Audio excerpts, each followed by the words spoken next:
नमस्कार, मी संदीप जगताप आणि आपण पाहत आहात भीम प्रहार न्यूज मराठी। श्रीरामपूर शहरात सध्या घरगुती गॅस वितरणावर गंभीर प्रश्नचिन्ह निर्माण झालंय। एकीकडे प्रशासन गॅसचा पुरेसा साठा असल्याचा दावा करतंय, तर दुसरीकडे सामान्य नागरिकांना गॅससाठी दिवसेंदिवस वाट पाहावी लागत आहे।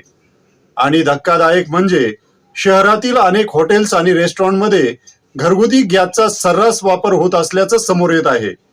नेमकं काय चाललंय श्रीरामपूरमध्ये, पाहूया या स्पेशल रिपोर्टमध्ये। श्रीरामपूर शहरात घरगुती गॅसच्या काळा बाजाराची चर्चा सध्या जोर धरू लागली आहे। आखाती देशातील युद्धांमुळे गॅस टंचाई निर्माण होण्याची शक्यता व्यक्त करण्यात आली होती, मात्र प्रशासनाकडून गॅसचा पुरेसा साठा असल्याचा दावा करण्यात आला होता। जिल्हाधिकारी पंकज आशिया यांनी ही गॅसचा तुटवडा नसल्याचं स्पष्ट करत काळा बाजार करणाऱ्यांवर कारवाईचा इशारा दिला होता।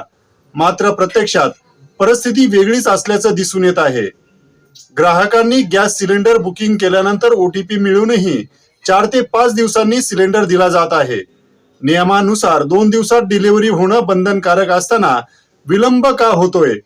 एजन्सीकडून जाणून बुजून अडथळे निर्माण केले जात आहेत का? यामुळे नागरिकांमध्ये संताप वाढत आहे।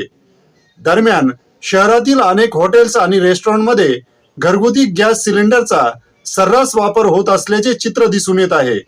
व्यावसायिक वापरासाठी कमर्शियल गॅस आवश्यक असताना घरगुती गॅसचा वापर हा नियमभंग मानला जातो। तसेच शहरात काही ठिकाणी खुलेआम गॅस रिफिलिंग सुरू असल्याचंही समोर येत आहे, जे अत्यंत धोकादायक आणि बेकायदेशीर आहे। नागरिकांची मागणी आहे की गॅस एजन्सीच्या साठ्याची तात्काळ तपासणी करावी, काळा बाजार करणाऱ्या एजन्सी, सेल्समन आणि हॉटेल चालकांवर कारवाई करावी, बेकायदेशीर रिफिलिंग सेंटरवर छापे टाकावेत। श्रीरामपूरमध्ये घरगुती गॅसच्या नावाखाली नेमका कोणता खेळ सुरू आहे? प्रशासन याकडे गांभीर्याने पाहणार का, की सामान्य नागरिक असाच त्रास सहन करत राहणार? या प्रकरणाकडे आता सर्वांचं लक्ष लागलं आहे।